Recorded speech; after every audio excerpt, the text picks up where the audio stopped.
60세를 넘어서면 이상한 일이 벌어진다. 그동안 중요하다고 생각했던 것들이 하루아침에 시시해 보이기 시작한다. 승진, 연봉, 남들 눈에 잘 보이기, 체면 칠해, 허세와 과시. 이 모든 것들이 갑자기 부질없어 보인다. 마치 한바탕 꿈에서 깬 것 같은 기분이 든다. 그제야 깨닫는다. 진짜 인생은 지금부터 시작이라는 것을. 60세 이후의 삶에는 특별한 비밀이 있다. 바로 놀 줄 아는 능력이다. 하지만 여기서 말하는 놀이는 젊은 시절의 그것과는 차원이 다르다. 타너스님이 말씀하신 것처럼 그는 이미 실기했다는 말이 있다. 인생의 진정한 기회를 놓치지 말라는 뜻이다. 60세 이후야말로 인생 최고의 기회다. 놀면서 사는 기회 말이다. 대부분의 사람들은 나이가 들수록 더욱 심각해진다. 건강 걱정, 경제 걱정, 자식 걱정으로 하루가 다 간다. 뉴스를 보며 세상 돌아가는 일에 분노하고 정치 이야기로 혈압을 올린다. 젊은 세대를 보며 혀를 차고 요즘 세상이 어떻게 돌아가는지 한탄한다. 이런 식으로 살면 60세가 아니라 160세까지 살아도 행복할 수 없다. 진정한 지혜는 놀 줄 아는 데서 나온다.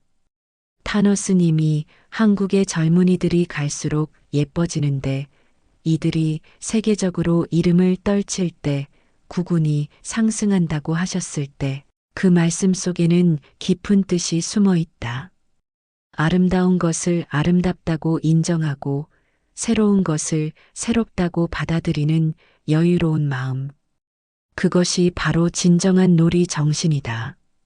60세 이후에는 세 가지 놀이를 습득해야 한다. 이것만 알아도 남은 인생이 완전히 달라진다. 첫 번째, 생각놀이를 익혀라. 생각놀이란 머리를 복잡하게 굴리는 것이 아니다. 오히려 그 반대다. 불필요한 생각들을 정리하고 진짜 중요한 것에만 집중하는 능력이다. 젊은 시절에는 온갖 잡념으로 머리가 복잡했다. 남들과 비교하고 미래를 걱정하고 과거를 후회하며 시간을 낭비했다. 이제는 다르다. 생각할 가치가 있는 것과 없는 것을 구분할 줄 안다. 남의 시선 따위는 신경 쓰지 않는다. 젊은 사람들이 어떻게 생각하든 상관없다. 내 인생은 내가 사는 것이니까. 아침에 일어나면 오늘 하루 어떤 생각으로 살지 미리 정한다. 오늘은 감사한 마음으로 살자. 오늘은 여유로운 마음으로 살자. 오늘은 재미있는 것들만 찾아보자. 이렇게 하루의 마음 색깔을 미리 정해 놓으면 하루 종일 그 색깔에 맞는 일들만 눈에 들어온다. 생각놀이의 핵심은 선택이다. 수많은 생각 중에서 어떤 것을 선택할지 결정하는 능력. 60년 넘게 살아오면서 쌓인 경험과 지혜로 이제는 좋은 생각과 나쁜 생각을 구분할 줄 안다. 좋은 생각은 키우고 나쁜 생각은 빨리 버린다. 두 번째, 시간놀이를 배워라. 젊은 시절에는 시간이 늘 부족했다. 해야 할 일은 산더미 같고 시간은 자꾸 빨리 흘러갔다. 분 단위, 초 단위로 시간을 쪼개서 살았다. 60세 이후의 시간은 질이 다르다. 물론 남은 시간이 그리 많지 않다는 현실적 한계는 있다. 하지만 역설적으로 그렇기 때문에 시간이 더 소중하고 깊어진다. 양보다는 질이 중요해진다. 시간놀이의 첫 번째 비결은 여백을 만드는 것이다. 하루 스케줄을 빡빡하게 채우지 않는다. 의도적으로 아무것도 하지 않을 시간을 남겨둔다. 그 시간에는 정말로 아무것도 하지 않는다. 그냥 의자에 앉아서 멍하니 있거나 창밖을 바라보거나 차 한 잔을 천천히 마신다. 여백의 시간에는 마음이 자연스럽게 정리된다. 복잡했던 생각들이 저절로 정돈되고 애매했던 감정들이 선명해진다. 갑자기 오래된 친구 생각이 나서 안부 전화를 하게 되기도 하고 미뤄뒀던 책을 읽고 싶어지기도 한다. 시간놀이의 두 번째 비결은 순간 집중이다. 뭔가를 할 때는 완전히 그것에만 집중한다. 밥을 먹을 때는 밥맛에만 집중한다. 음식의 온도, 질감, 맛의 변화를 세심하게 느낀다. 산책할 때는 걷는 것에만 집중한다. 발바닥이 땅에 닿는 느낌, 바람이 볼에 스치는 감각, 코로 들어오는 공기의 신선함. 이렇게 순간에 집중하면 시간이 깊어진다. 10분이 1시간처럼 느껴진다. 짧은 시간이지만 깊은 만족감을 준다. 세 번째, 관계놀이를 즐겨라. 60세 이후의 인간관계는 젊은 시절과 완전히 다른 법칙으로 움직인다. 젊은 시절에는 이해관계가 복잡하게 얽혀 있었다. 모든 관계에 계산이 있었고 정치적 고려가 필요했다. 진심을 다 드러낼 수도 없었고 마음 편하게 만날 수도 없었다. 이제는 다르다. 이해관계에서 자유로워졌다. 서로에게 바라는 것도 별로 없고 잃을 것도 별로 없다. 그러니까 오히려 진짜 관계가 가능해진다. 관계놀이의 첫 번째 원칙은 선택과 집중이다. 모든 사람과 좋은 관계를 유지하려고 애쓰지 않는다. 진짜 소중한 사람 몇 명에게만 집중한다. 양보다는 질이 중요하다. 두 번째 원칙은 기대하지 않기다. 상대방에게 무엇인가를 바라지 않는다. 기대가 없으니까 실망도 없다. 화가 날 일도 줄어든다. 세 번째 원칙은 진정성이다. 가식이나 체면을 버린다. 있는 그대로의 모습을 보여준다. 요즘 무릎이 아파서 계단 오르기가 힘들어라고 솔직하게 말한다. 기억력이 예전 같지 않아서 깜빡깜빡해라고 털어놓는다. 이런 솔직함이 오히려 사람들을 가깝게 만든다. 네 번째 원칙은 베풀매 즐거움이다. 남에게 뭔가 해줄 때 기쁨을 느낀다. 하지만 돌려받을 것을 기대하지 않는다. 그냥 베푸는 행위 자체에서 기쁨을 느낀다.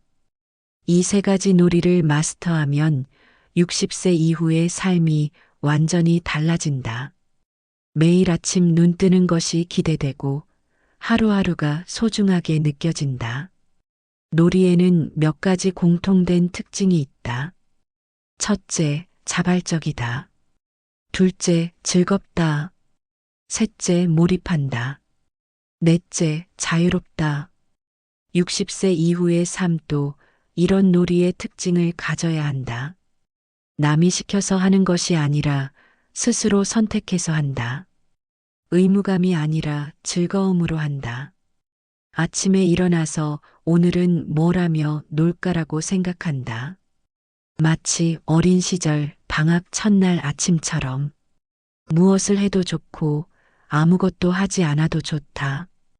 이런 마음으로 하루를 시작하면 모든 것이 놀이가 된다. 산책도 놀이가 된다. 목적지가 있어서 가는 것이 아니라 걷는 것 자체를 즐긴다. 요리도 놀이가 된다. 배고파서 어쩔 수 없이 하는 것이 아니라 창작 활동으로 한다. 책 읽기도 놀이가 된다. 공부하려고 억지로 읽는 것이 아니라 호기심으로 읽는다. 60세 이후의 놀이는 어린 시절의 놀이보다 더 깊다. 어린 시절에는 단순한 재미만 추구했다면 이제는 지혜와 통찰이 함께한다. 인생 경험이 놀이를 더 풍부하게 만든다. 예를 들어 정원 가꾸기를 해보자. 60세 이후의 정원 가꾸기는 다르다. 계절의 변화를 관찰하고 식물의 성장 과정을 이해하고 자연의 순환 원리를 깨닫는다. 생명의 신비를 느끼고 인내의 가치를 배우고 보살핌의 기쁨을 경험한다. 또한 놀이를 통해 새로운 자신을 발견한다. 평생 몰랐던 자신의 재능이나 관심사를 찾기도 한다. 60세가 되어서 그림의 소질이 있다는 것을 알게 되기도 하고 70세가 되어서 시쓰기의 재미를 발견하기도 한다. 나이는 숫자에 불과하다는 것을 실감한다. 타너스님이 60세에 화엄학 연구소를 설립하신 것도 일종의 놀이였을 것이다. 학문적 호기심을 따라 새로운 도전을 시작하신 것이다. 나이가 들었다고 해서 도전을 포기하신 것이 아니라 오히려 더 깊이 있는 탐구를 시작하신 것이다. 우리도 마찬가지다. 60세 이후에도 새로운 도전을 할 수 있다. 새로운 취미를 시작하고 새로운 기술을 배우고 새로운 사람들을 만날 수 있다. 나이는 한계가 아니라 새로운 가능성의 시작점이다. 중요한 것은 마음가짐이다. 이제 늙었으니까 할 수 있는 게 별로 없어라고 생각하면 정말 할 수 있는 게 없어진다. 하지만 이제 자유로워졌으니까 하고 싶었던 것들을 해볼까라고 생각하면 무궁무진한 가능성이 열린다. 그런데 여기서 중요한 것이 하나 더 있다. 바로 놓아보내는 놀이를 배워야 한다는 것이다. 60세 이후에 가장 큰 과제는 집착을 버리는 것이다. 젊은 시절에는 무엇인가를 붙잡고 놓지 않으려 했다. 이제는 놓아보내는 연습을 해야 한다. 자녀들이 독립하는 것을 자연스럽게 받아들인다. 물질에 대한 집착도 조금씩 줄여간다. 심지어 자신에 대한 집착도 내려놓는다. 있는 그대로의 자신을 받아들인다. 이런 놓아보냄이야말로 최고의 놀이다. 무거운 짐을 내려놓는 것처럼 시원하다. 긴장했던 어깨가 펴지고 굳어있던 표정이 부드러워진다. 마음이 가벼워지고 웃음이 많아진다. 놓아보내기의 첫 번째는 과거에 대한 집착을 버리는 것이다. 젊은 시절의 성공을 자꾸 들먹이지 않는다. 과거의 실수나 후회에 매달리지도 않는다. 두 번째는 미래에 대한 불안을 내려놓는 것이다. 앞으로 어떻게 될지 모른다고 걱정하지 않는다. 미래는 오면 그때 대처하면 된다고 생각한다. 세 번째는 타인에 대한 기대를 포기하는 것이다. 자녀들이 내 뜻대로 살기를 바라지 않는다. 친구들이 나를 먼저 챙겨주기를 기대하지 않는다. 네 번째는 완벽에 대한 욕심을 버리는 것이다. 모든 것을 완벽하게 하려고 애쓰지 않는다. 실수해도 괜찮고 모르는 것이 있어도 괜찮다고 생각한다. 이렇게 놓아보내는 연습을 하다 보면 진정한 자유를 경험한다. 아무것도 잃을 것이 없다는 자유로움, 아무도 의식하지 않아도 된다는 편안함을 느낀다. 또한 60세 이후에는 죽음과 놀기도 배워야 한다. 죽음을 두려워하지 않고 자연스러운 것으로 받아들이는 것도 일종의 놀이다. 젊은 시절에는 죽음을 생각하면 무서웠다. 하지만 60세 이후에는 죽음에 대한 생각이 달라진다. 죽음을 끝이 아니라 완성으로 본다. 인생이라는 작품의 마지막 장면으로 본다. 죽음을 의식하면 오히려 삶이 더 소중해진다. 하루하루가 선물처럼 느껴진다.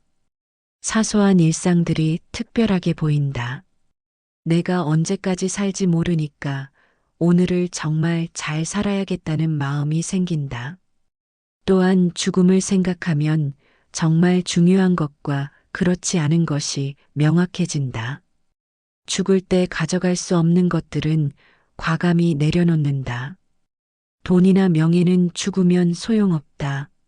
하지만 사랑, 우정, 추억, 감사, 용서 같은 것들은 죽는 순간까지 의미가 있다. 이렇게 죽음과 친해지면 삶이 더 가벼워진다. 심각하게 생각했던 문제들이 별것 아닌 것 같다. 동시에 삶이 더 진지해지기도 한다. 남은 시간이 한정되어 있다는 것을 알기 때문에 더 의미 있게 살고 싶어진다. 타노스님이 자신의 죽음도 예견하셨다고 한다. 죽음을 두려워하지 않고 자연스럽게 받아들이셨던 것 같다. 그렇게 죽음과 화해할 때 비로소 삶을 완전히 자유롭게 살 수 있다. 마지막으로 60세 이후의 놀이에서 가장 중요한 것은 지금 이 순간에 집중하는 것이다. 과거도 미래도 아닌 바로 지금 이 순간을 온전히 경험하는 것이다. 젊은 시절에는 항상 다른 곳에 마음이 가 있었다. 과거를 후회하거나 미래를 걱정하면서 현재를 놓쳤다. 60세 이후에는 현재에 머무르는 연습을 해야 한다. 지금 마시고 있는 차의 맛에 집중하고, 지금 불고 있는 바람을 느끼고, 지금 들리는 새소리에 귀 기울인다. 이렇게 현재에 집중하면 시간이 깊어진다. 짧은 시간이라도 충만한 경험을 할 수 있다. 현재에 집중하는 가장 좋은 방법은 감각을 깨우는 것이다. 보고, 듣고, 냄새 맡고, 맛보고, 만지는 감각을 섬세하게 느낀다. 이런 감각적 경험이야말로 가장 순수한 놀이다. 아무런 목적도 없고 아무런 의미도 찾으려 하지 않는다. 그냥 느끼는 것 자체가 즐겁다. 이런 현재 집중이 익숙해지면 일상의 모든 순간이 놀이가 된다. 설거지를 하면서도 물의 온도와 거품의 감촉을 느낀다. 걸으면서도 발바닥의 감각과 주변의 소리를 듣는다. 60세 이후의 삶이 이렇게 풍요로울 수 있다는 것을 많은 사람들이 모른다. 나이가 들면 재미 없어진다고, 할 일이 없어진다고 생각한다. 하지만 그것은 놀 줄 모르기 때문이다. 놀 줄 알면 60세 이후가 인생에서 가장 황금기가 될 수 있다. 자유롭고 여유롭고 지혜롭게 살 수 있는 시기다. 젊은 시절에는 경험하지 못했던 깊이 있는 기쁨을 맛볼 수 있다. 타너스님의 말씀을 다시 한번 되새겨보자. 실기하지 말라고 하셨다. 60세 이후야말로 인생의 마지막 기회다. 이때 놀 줄 모른다면 정말 실기하는 것이다. 지금부터라도 늦지 않았다. 놀이를 시작하라. 생각놀이, 시간놀이, 관계놀이를 익히라. 놓아보내는 놀이, 죽음과 노는 놀이, 현재에 집중하는 놀이를 배우라. 그러면 남은 인생이 완전히 달라질 것이다.